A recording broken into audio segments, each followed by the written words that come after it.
ओम हर हर महादेव। जय श्री महाकाल। दोस्तों आज फिर मैं एक वीडियो बना रहा हूँ। तो दोस्तों सुप्रभात। आप सभी स्वस्थ होंगे, मस्त होंगे, आपके परिवार में सब ठीक ठाक होंगे। तो दोस्तों एक भाई का मैसेज आया था कि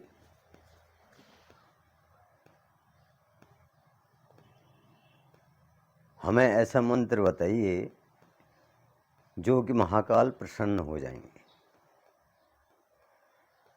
तो दोस्तों महाकाल प्रसन्न ऐसे नहीं होते हैं।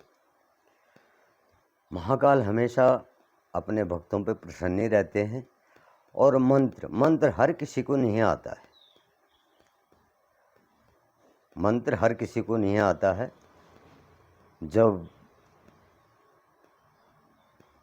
लोग भगवान भोलेनाथ की पूजा करते हैं तो ब्राह्मणों को बुलाते हैं और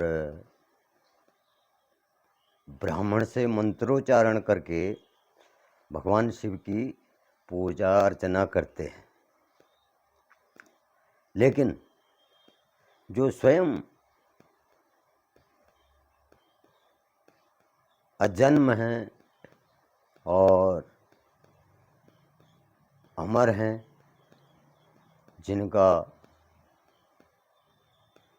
आदि है न अंत है, तो उनके लिए मंत्र आप अगर महाकाल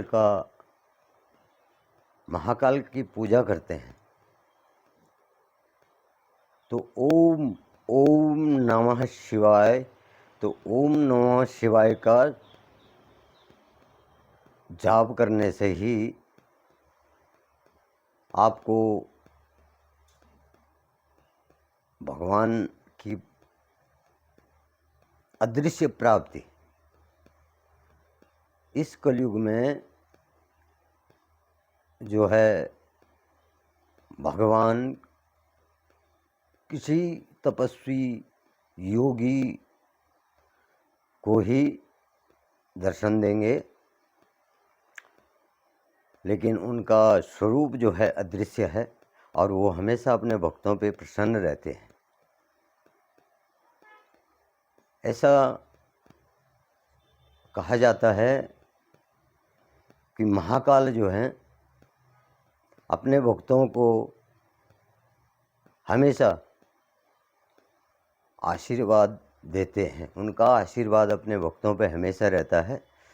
और दोस्तों मंत्र तो हमारे शास्त्रों में लिखा गया है, शास्त्रों में हैं, और इतना शास्त्र का ज्ञाता कोई नहीं है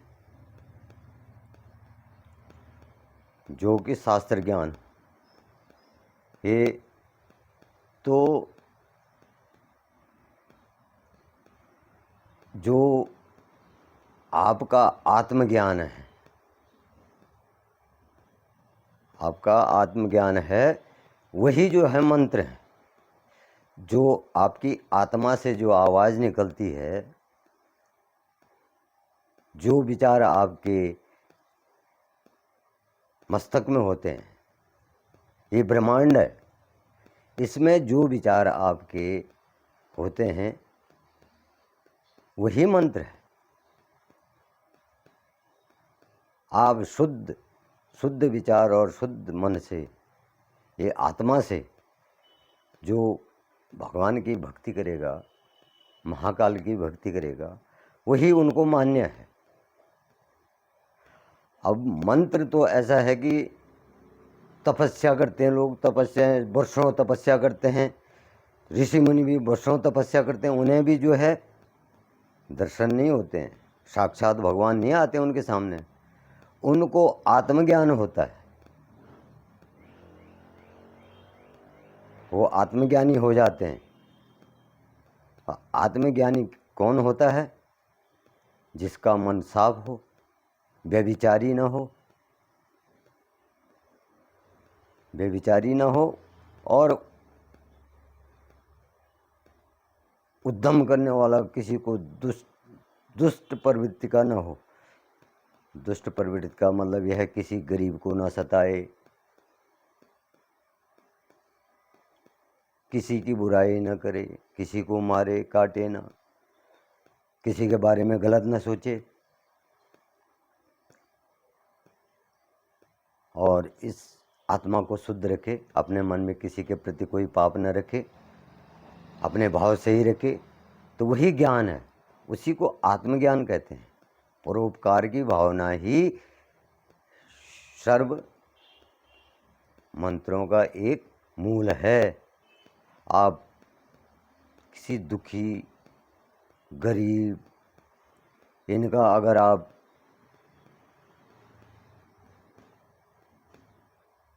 उनकी सहायता करेंगे तो वही जो है आपका आत्मज्ञान है, और आप पर भगवान हमेशा प्रसन्न रहेंगे। जो व्यभिचारी होगा, दुराचारी होगा, तो वो पहले तो कभी भगवान का नाम लेगा नहीं, और बाय चांस कहीं पे उस पर मुसीबत आ गई तो हे भगवान कह भी देगा तो उसका जो है वो हे भगवान कहना भी व्यर्थ है, क्योंकि वो तो व्यभिचारी है। तो अगर जिन भाई बहनों को कोई कष्ट है और किसी का अल्प मृत्यु है या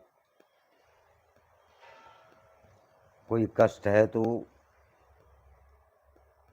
मृत्युंजय महादेव का मंत्र है। महादेव के कई रूप हैं। महादेव जो है अमृत दाता भी है। तो महादेव का मंत्र जो है, मृत्युंजय मंत्र जो है, उसका भी आप लोग जाप कर सकते हैं। ओम त्र्यंबकं यजामहे सुगंधिं पुष्टिवर्धनम् उर्वारुकमिव बंधनान् मृत्युर्मोक्षीयमामृतात्। इस मंत्र का दोस्तों 108 बार जाप करें। जो आप हो सकता है कि आप रुद्राक्ष की माला से भी इसको जाप कर सकते हैं। रुद्राक्ष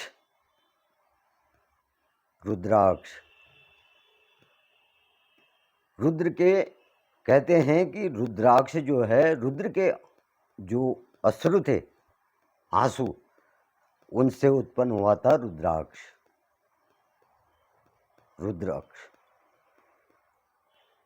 और आप अगर रुद्राक्ष नहीं तो तुलसी की माला से नहीं, ऐसे भी हाथ जोड़ करके आप महाकाल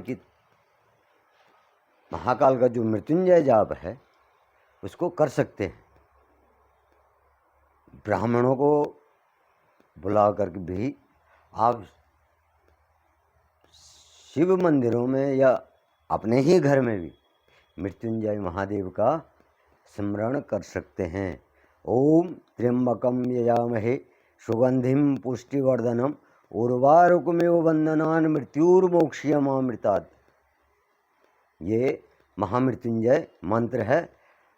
ये आप सभी को, आप सब विद्वान हैं, ज्ञानी हैं, ये आपको भी पता होगा। और एक सरल सा मंत्र है भगवान रुद्र का, महाकाल का। ओम तत्पुरुषाय विद्महि महादेवाय धीमहि तन्नो शिव प्रचोदयात्। तो जब आप सवेरे अपना स्नान करके नहा धो करके जो है आप अपने घर में धूप जलाते हैं, भगवान की आराधना पूजा करते हैं, तो आप इस मंत्र को भी जप सकते हैं। ओम तत्पुरुषाय विद्महि महादेवाय धीमहि तन्नो शिव प्रचोदयात्। तो दोस्तों, भगवान शिव जो हैं आपके मंत्र उच्चारण से अगर आप सच्चे मन से एकांत होकर के भगवान का नाम लेते हैं, ज़्यादा नहीं, 5 मिनट भी आप भगवान को याद करते हैं तो भगवान महाकाल आप पर आशीर्वाद बनाए रखते हैं। तो दोस्तों, मैं तो इतना ही कहूँगा, मेरे को कोई इतना बहुत बड़ा क्या, मामूली ज्ञान भी नहीं है, लेकिन जो मेरी आत्मा में आती है, जो मेरे अंदर से आवाज़ आती है, वही मैं आप लोगों के सामने उसकी व्याख्या करता हूँ। और बड़े बड़े विद्वान कहते हैं कि ऐसा करो, आप हमेशा भगवान का स्मरण करते रहिए, महाकाल का स्मरण करते रहिए। भगवान दाता है, मेरे महाकाल दाता है। उन्होंने दैत्यों को भी वरदान दिया और देवताओं की भी रक्षा करी। उस सतयुग में कहते हैं देवी देवता और राक्षसी थे। आज इस कलयुग में भी ऐसा ही है। कुछ देव रूप में है और कुछ राक्षस रूप में है।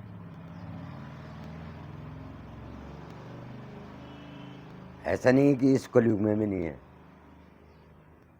ये कलयुग है और इसको अंत होना है। तो इसमें तो भगवान शंकर ने ऐसी माया रची है कि जिससे इस कलयुग का अंत होगा और फिर भगवान जो हमारे देवी देवता हैं वो सतयुग में यहाँ फिर इस धरती पे प्रकट हो जाएंगे साक्षात। लेकिन उनके दर्शनों को, साक्षात दर्शनों तक इस सृष्टि में कोई जीवित नहीं होगा, ये जलाकार हो जाएगी। क्योंकि देखो दोस्तों, बहुत पाप बढ़ रहे हैं, तो